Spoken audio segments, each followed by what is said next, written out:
L'histoire miraculeuse de Notre-Dame de Guadalupe, du Mexique.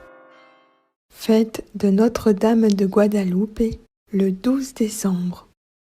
Sa neuvaine s'effectue du 4 au 12 décembre. Source des informations sur le site site-catholique.fr. L'histoire miraculeuse de Notre-Dame de Guadalupe.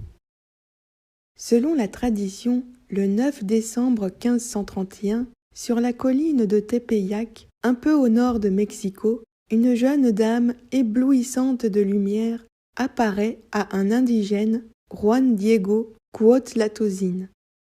Notre-Dame de Guadalupe se révèle à lui comme la Vierge Marie et le charge de demander à l'évêque de faire construire une église sur le lieu même de l'apparition.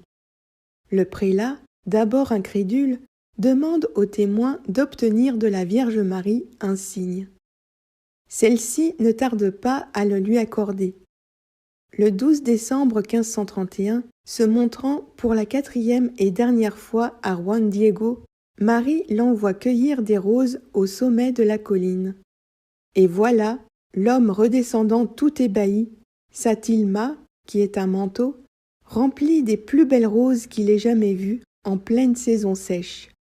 Sous l'injonction de la Vierge Marie, il retourne alors chez l'évêque et ouvre son manteau devant les personnes réunies autour du prélat qui découvrent avec stupéfaction que s'est imprimée miraculeusement sur la tilma une image représentant la Vierge revêtue d'un manteau étoilé couvert d'or et d'une robe rose ornée de 3 types de fleurs des collines.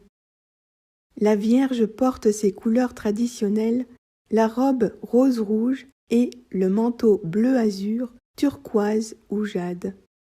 La ceinture violette à double pan remontée sur son ventre évoque sa maternité.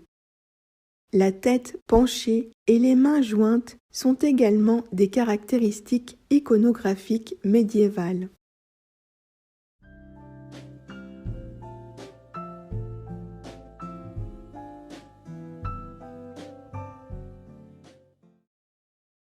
Après presque 500 ans, la tilma semble parfaitement conservée, alors que ce vêtement de pauvre, fait en fibre de cactus, aurait dû se détériorer en 20 ans. D'après une étude, la tilma serait faite d'un mélange de lin et de chanvre ou de fibres de cactus, et non d'agave, ce qui expliquerait sa durée de conservation. Analyse scientifique de la tilma. Déjà en 1666, la tilma fut examinée par un groupe de peintres et de médecins pour en vérifier la nature miraculeuse. Ils certifièrent qu'il était impossible que l'image, tellement nette, ait été peinte sur la toile vu l'absence de préparation de fond, et en outre que dans les 135 années depuis l'apparition, dans l'air chaud et humide dans lequel elle était conservée, elle aurait dû se détruire. En 1788, pour prouver expérimentalement ce fait, une copie fut exécutée sur le même type de tissu. Exposée sur l'autel du sanctuaire, elle était ruinée après seulement 8 années. Au contraire, l'image originale, après près de 500 ans, est encore substantiellement intacte. En 1791, un orfèvre travaillant au nettoyage du cadre en argent avec de l'acide muriatique, proportion de 50% d'acide nitrique et 50% d'acide chlorhydrique, verse accidentellement des gouttes de la solution acide sur le côté droit supérieur. Elle aurait dû ronger le tissu et faire un trou, mais n'a laissé que des taches dont la marque est encore visible. Le 14 novembre 1921, un anarchiste, Lucien Pérez, cache une charge de dynamite dans un bouquet de fleurs qu'il dépose au pied du manteau. La bombe endommage le crucifix en bronze de l'autel et brise la vitre qui protégeait le tissu, mais ce dernier est miraculeusement préservé. Certains articles affirment qu'en 1936, le chimiste Richard Kuhn aurait examiné 2 fils colorés du tissu sans réussir à déterminer la nature des pigments sur ces fils. Toutefois, en l'absence de toute source, cet argument ne peut pas être considéré comme pertinent. En 1951, le photographe José Carlos Salinas Chavez déclare que dans les 2 pupilles des yeux de Marie, fortement agrandies, on voit le reflet de la tête de Juan Diego. En 1977, l'ingénieur péruvien José Ast Tonsman analyse à l'ordinateur les photographies agrandies 2500 fois et affirme que l'on y voyait bien 5 figures. Juan Diego Cuauhtlatoatzin, dans l'acte d'ouvrir son manteau, l'évêque Juan de Zumárraga, 2 autres hommes, un desquels serait celui qui était auparavant identifié comme Juan Diego, et une femme. Au centre des pupilles, on verrait en outre une autre scène, plus petite, aussi avec différents personnages. En 1979, Philip Serna Callahan fait une série de photographies infrarouges. Selon lui, l'examen de ces photos révèle que, bien que certaines parties de l'image sont peintes, elles pourraient avoir été ajoutées postérieurement à l'apparition.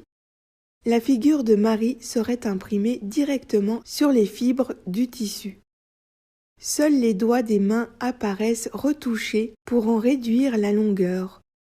Il découvre également que la tilma conserve sans aucune explication la température du corps humain oscillant entre 36,6 et 37 degrés. Les yeux mystérieux de la Vierge de Guadalupe. Les yeux de Notre-Dame de Guadalupe, au Mexique, sont une des grandes énigmes de la science, selon l'ingénieur péruvien José Tonsman, qui a beaucoup étudié ce mystère. Ce diplômé de l'université de Cornell, New York, a passé plus de 20 ans à examiner l'image de la Vierge imprimée sur le tilma, le manteau, grossier et fibreux, de Saint Juan Diego, le voyant des apparitions qui ont changé de manière décisive l'histoire du continent. Les yeux de l'image sont particulièrement mystérieux. Bien que leurs dimensions soient microscopiques, l'iris et les pupilles contiennent les images très détaillées de 13 personnes. Les mêmes personnes sont présentes dans l'œil gauche et dans l'œil droit, avec des proportions différentes, tout comme les yeux humains reçoivent les images. On pense que le reflet transmis à travers les yeux de la Vierge de Guadalupe est la scène dans laquelle Juan Diego a apporté les fleurs données par Marie en signe à Monseigneur Fray Juan de Zumárraga, le 9 décembre 1531. Tonsman a étudié les images des yeux de Notre-Dame à partir de son expertise en matière d'analyse de photographie microscopique et satellitaire, ainsi que de compétences acquises au cours de sa carrière chez IBM. Il a commencé son étude des yeux de l'image en 1979. Selon ses conclusions, l'image de Guadalupe n'a pas été peinte à la main. Ignatius Press, maison d'édition américaine, a publié un livre intitulé Guadalupe Mysteries, qui présente de façon très détaillée l'énigme des images dans les yeux de Notre-Dame, ainsi que d'autres phénomènes liés à l'apparition de Guadalupe.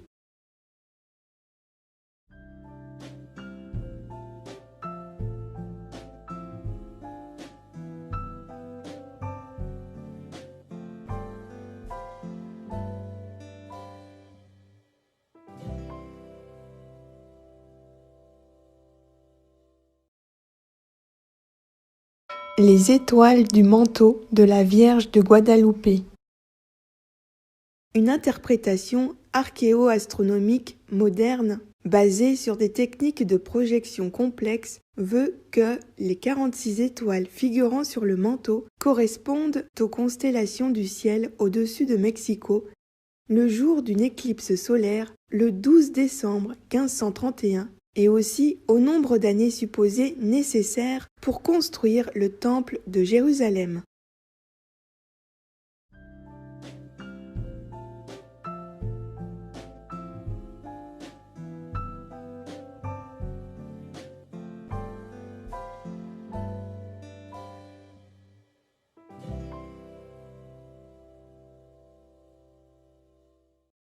Les Cristeros de Notre-Dame de Guadalupe. Les Cristeros étaient des Mexicains catholiques martyrs qui proclamèrent leur foi sous la bannière du Christ roi, s'opposant par les armes à la politique anticléricale du gouvernement du président Calles. Ce fut l'une des pages les plus sombres de l'histoire du Mexique, illustrée dans le film Cristeros de Dean Wright. Voici leur prière intitulée « Je ne veux combattre, vivre, mourir que pour toi et ton Église, Mère Sainte de Guadalupe. » Prière des Cristeros à Notre-Dame de Guadalupe. Au nom du Père et du Fils et du Saint-Esprit. Amen. Jésus de miséricorde, mes péchés sont plus nombreux que les gouttes de sang que tu as versées pour moi.